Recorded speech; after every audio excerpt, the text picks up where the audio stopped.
One of the more enjoyable topics of conversation within the whole coronavirus discussion is what will its impact be on the future of work? And for most people, when we think about this topic, we're thinking about the whole working from home scenario, which obviously for the last few weeks has become very, very typical for an awful lot of people who probably until that point had had little to no experience of working from home. And the really interesting thing, I think, will be what does happen when we get through this period and when companies are back, as it were, to normal to some extent, and they are back, hiring again. And talking to job seekers. Now, of course, as ever in this situation, there will be some job seekers that will be more attractive to companies than others. And those job seekers, as always, have kind of demands and expectations of employers.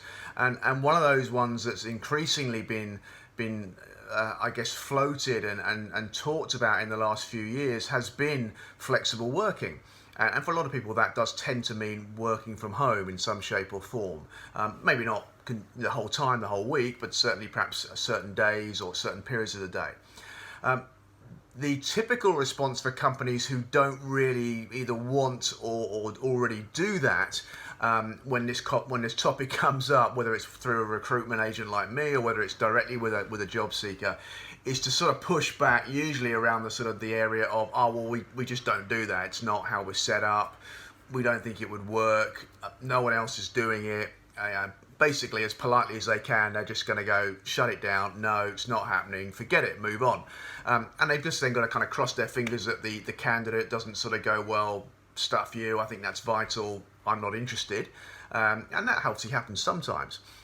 But companies who, as it were, if you like, and I'm being a little bit harsh, but if they've been hiding behind the idea that it's too difficult, we've not been able to do it, it wouldn't work logistically, all of those kind of semi-plausible excuses, they're not going to wash, of course, once the coronavirus situation comes to an end, because by that point there will be whole businesses, or certainly whole departments of businesses, who will have been working from home, probably pretty successfully, for weeks, perhaps months on end.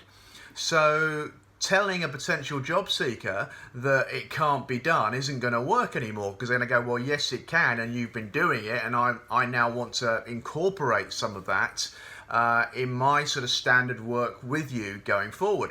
So companies are going to have a really serious think and discussion internally about how much flexibility they are going to be willing to offer, because what was perhaps a very, very nice to have for lots of people almost until kind of March 2020, I think that's going to start to rise quite significantly up their wish list. And simply batting it away as, oh no, we don't do it, too hard, move on, that isn't going to work. So companies, if you are looking to secure the best people, and let's face it, you always are, you are going to have a really serious think about what can be done in a more flexible work environment.